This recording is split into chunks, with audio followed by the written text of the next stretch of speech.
मैनू आज हमारे साथ हैं डॉक्टर निधि गुप्ता जो कि एक डर्मेटोलॉजिस्ट हैं और आज हम इनसे बात करने जा रहे हैं विषय गर्मी में त्वचा की समस्या एवं निदान। तो सबसे पहले डॉक्टर आपका हमारे कार्यक्रम महिला जगत में बहुत बहुत स्वागत है। जी धन्यवाद। डॉक्टर साहब, गर्मी के इस मौसम में हम अपनी त्वचा का किस तरह से ख्याल रख सकते देखिए, त्वचा को ख्याल रखने के लिए जो 3 बेसिक स्टेप है, क्लीनिंग, सफाई बहुत ज़रूरी है, फिर मॉइस्चराइजर। उसमें एक कंडीशन है कि अगर आपकी स्किन बहुत ऑयली है तो आप वो एक स्टेप अवॉइड कर सकते हैं। और इसके बाद जो थर्ड मोस्ट इम्पॉर्टेंट है वो है सनस्क्रीन। सनस्क्रीन का इस्तेमाल बहुत बहुत ज़रूरी है, चाहे गर्मी हो चाहे सर्दी हो, बट क्योंकि गर्मी में धूप बहुत ज़्यादा होती है, बहुत लंबे टाइम के लिए होती है, तो सनस्क्रीन का इस्तेमाल बहुत ही ज़्यादा ज़रूरी है। जी मैम, गर्मी के इस मौसम में धूप और गर्मी के कारण ऐसी कौन कौन से रोग हैं जिनसे हमें परेशानियां हो सकती है? कैसे? त्वचा से संबंधित अगर मैं बात करूं तो धूप की वजह से देखिए सबसे कॉमन तो आप देखते हैं झाइयां बन जाती है, चेहरा काला हो जाता है, कभी कभी फोटो बर्न या सन बर्न जिसको हम बोलते हैं, सफेद सफेद धब्बे बन जाते हैं चेहरे पे। ये तो सबसे कॉमनली आपको दिख जाएगा। दूसरा जो है घमौड़ियां, जो आपको बचपन में किसी न किसी को एक्सपीरियंस हुआ होता है कि घमौड़ियां होती है, बहुत खुजली होती है उसमें, और जब खुजली होती है तो उसके बाद उसमें फोड़े फुंसी होने बहुत नॉर्मल है। पसीने के साथ जो खुजली होती है, जैसे ही हम खुजली करते हैं उसके ऊपर सेकेंडरी जो हमारी त्वचा पे बैक्टीरिया रहते हैं उनका इन्फेक्शन हो जाता है, तो उससे फिर फोड़े फुंसी बन जाते हैं। तो ये एक सीक्वेंस में इन्फेक्शन हो जाता है। अगर मैं इनसे ध्यान रखने की बात करूं तो देखिए, जो मैंने पहले बोला सनस्क्रीन, तो आपकी झाइयां, photo burn, sunburn, photo tan जो है, ये सब आपका एक ही इसका इलाज है और वो है सनस्क्रीन। आपकी स्किन के अकॉर्डिंग उसका टाइप कैसा होना चाहिए, उसकी टाइमिंग कैसी होनी चाहिए, उसको लगाने के लिए किस मेथड का यूज करना है, वो सब चीजें बहुत इंपॉर्टेंट है। हमारी जो आजकल की पब्लिक है वो सनस्क्रीन यूज तो करते हैं, बट वो ये नहीं समझ पाते कि कौन सा यूज करना है, कैसे लगाना है और कितने टाइम बाद उसको रिपीट करना है। इसलिए वो इस्तेमाल तो कर रहे हैं बट उसका फायदा उन्हें नहीं मिल पा रहा है। फोड़े फुंसी के लिए हम लोग नॉर्मली जो हमें एंटीबायोटिक्स देनी होती है वही दी जाती है। और अगर मैं घमौड़ियों की बात करूं तो देखिए, इसका एक ही सिंपल इलाज है कि मरीज को ज्यादा धूप में, गर्मी में, जो बच्चे दोपहर में खेलने के लिए निकल जाते हैं, वो उनकी आदत उनको छोड़नी ही पड़ेगी। ठंडे मौसम में रहना ही घमौड़ियों का मेन इलाज। जी निधि जी, आपने सनबर्न की बात करी है, तो सनबर्न यानी जो धूप से हमारी स्किन जल जाती है, तो उसको बचाव के लिए आपने सनस्क्रीन बताई। उसके अलावा भी कुछ ऐसी चीजें हैं जो हम घर में यूज करके सनबर्न जैसी चीज से बच सकते हैं? देखिए, एक तो है आपका जिसको हम कहते हैं केमिकल प्रोटेक्शन, वो आप सनस्क्रीन यूज कर रहे हो। दूसरा है फिजिकल प्रोटेक्शन। इसमें देखिए, अगर आप हैट लगा लेते हो जो बहुत ही घेरा बहुत चौड़ा हो, जिसकी एक शेडो आपके अपने फेस पे आती हो, वो एक दूसरा बचाव का तरीका है। तीसरा, क्योंकि आजकल पोल्यूशन भी बहुत है तो लोग वैसे ही मास्क लगा लेते हैं, तो वो भी अपने आप में एक तरीके से प्रोटेक्शन का काम ही करता है। तो ये तीनों ही मेथड है जिसमें आप धूप से बच सकते हो। डॉक्टर जी, बच्चों और बुजुर्गों की त्वचा देखभाल करने के लिए इस गर्मी के मौसम में क्या कुछ विशेष ध्यान रखना पड़ता है? देखिए, बच्चों में क्या है कि फोड़े फुंसी उनमें ज्यादा जल्दी हो जाते हैं, बिकॉज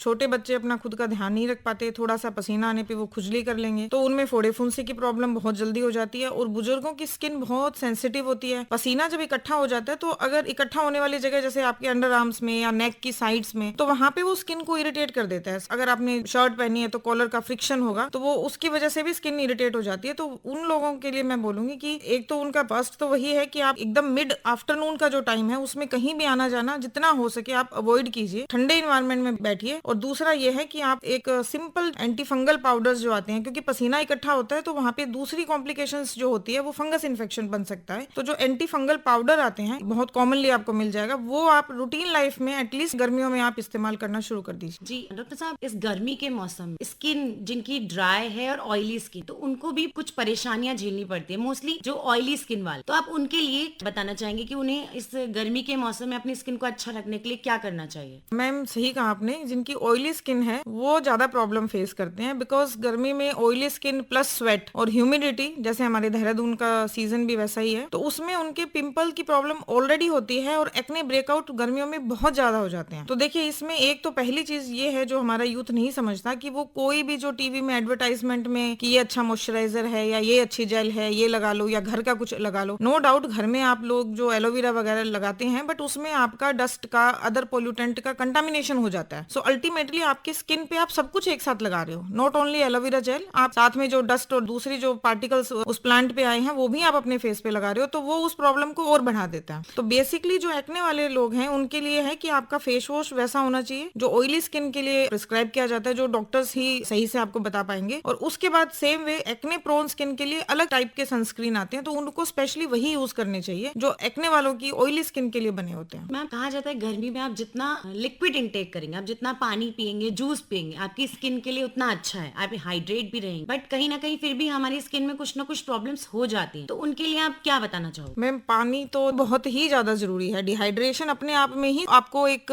एजिंग वाला लुक दे देता है, उसमें रिंकल्स जल्दी बनने शुरू हो जाते हैं, तो पानी अपने आप में ही बहुत जरूरी है। उसके अलावा आप जो है अगर ध्यान रखने वाली बात है तो वही है कि आप अगर फेस वॉश भी करते हैं तो फेस वॉश में जैसे लोग साबुन यूज कर लेते हैं, वो स्किन को इवन समर में हो सकता है फॉर फ्यू मिनट्स वो अच्छा लगे, बट एट द एंड वो स्किन को और खराब करेगा, ड्राई कर देगा। कई बार बहुत ज्यादा साबुन लगाने से दाने निकल जाते हैं, तो उन चीजों को आपको अवॉइड करना है। निधि जी, बाजार में मिलने वाले स्किन प्रोडक्ट कितने सही हैं हमारी त्वचा के लिए और उन्हें कितनी हद तक हमें यूज करना चाहिए? देखिए मैम, बाजार में जो प्रोडक्ट मिलते हैं वो सब एक तरीके से मार्केटिंग स्ट्रेटेजी के तहत ही बिकते हैं, तो उसमें कहीं भी ये नहीं समझाया जाता कि आपकी त्वचा कैसी है और उसके लिए ये कैसा रहेगा। सबसे बड़ी प्रॉब्लम तो यही है कि जो कॉस्मेटिक प्रोडक्ट्स हैं वो अपने आप में कुछ स्किन कंप्लेंट्स को जनरेट कर देते हैं, उनकी वजह से स्किन प्रॉब्लम्स हो जाती है। तो स्पेशली खासकर जिनकी स्किन ऑलरेडी सेंसिटिव है, जिनके ऑलरेडी पिंपल्स की प्रॉब्लम है या किसी भी किस्म की और स्किन की प्रॉब्लम है, उनसे मैं खास रिक्वेस्ट करती हूँ कि आप प्लीज डॉक्टर से मिलके जो मेडिकेटेड, जो स्पेशली आप लोगों की स्किन के लिए ही बनाए गए प्रोडक्ट्स हैं वही इस्तेमाल कीजिए। दूसरे कॉस्मेटिक प्रोडक्ट्स में बहुत सारे ऐसे केमिकल्स डाले जाते हैं जो अपने आप में एक्ने को प्रमोट कर देते हैं, जिसको हम लोग कोमेडोजेनिक सब्सटेंसेस बोलते हैं। तो कई बार आप अपनी स्किन को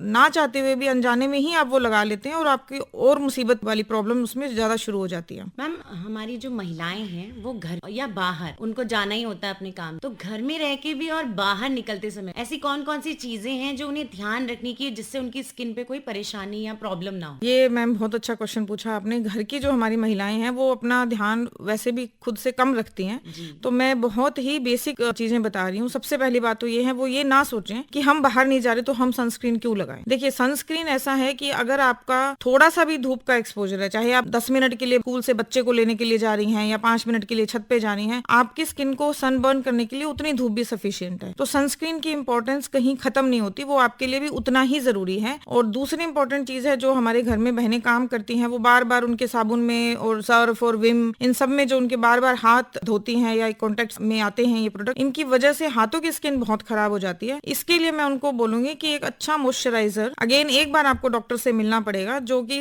उससे ज्यादा जरूरी है बचाव। तो जैसे मैंने फेस के लिए बचाव बोला कि सनस्क्रीन लगाइए, वैसे मैं हाथों के लिए बोल रही हूँ कि ग्लव्स आते हैं, आप सिंपल प्लास्टिक के रबर के जो दस्ताने आते हैं वो पहनिए और वो पहन के आप अपना काम कीजिए। तो लॉन्ग टर्म में आपके नाखून, आपकी स्किन, जो हाथों की स्किन है वो बच जाएगी। अगर आपकी स्किन ड्राई है तो एक मॉइस्चराइजर डेफिनेटली यूज कीजिए। अदरवाइज ये भी एक ऑप्शन है आपके पास, ऐसे सनस्क्रीन भी आते हैं जो सनस्क्रीन प्लस मॉइस्चराइजर का काम करते हैं, तो आप वो भी इस्तेमाल कर सकती हैं। पर क्योंकि आप घर में रहती हैं तो इसका मतलब आप ये मत समझिए कि सनस्क्रीन आपके लिए जरूरी नहीं है, वो आपके लिए भी बहुत जरूरी है। जी मैम, आज आपने हमारी महिलाओं को इतनी सारी स्किन से रिलेटेड जानकारियां दी, उसके लिए निधि जी आपका बहुत बहुत शुक्रिया, और आशा करते हैं हमारी बहन अपनी स्किन का बहुत अच्छे से अब ख्याल भी रखे। जी धन्यवाद।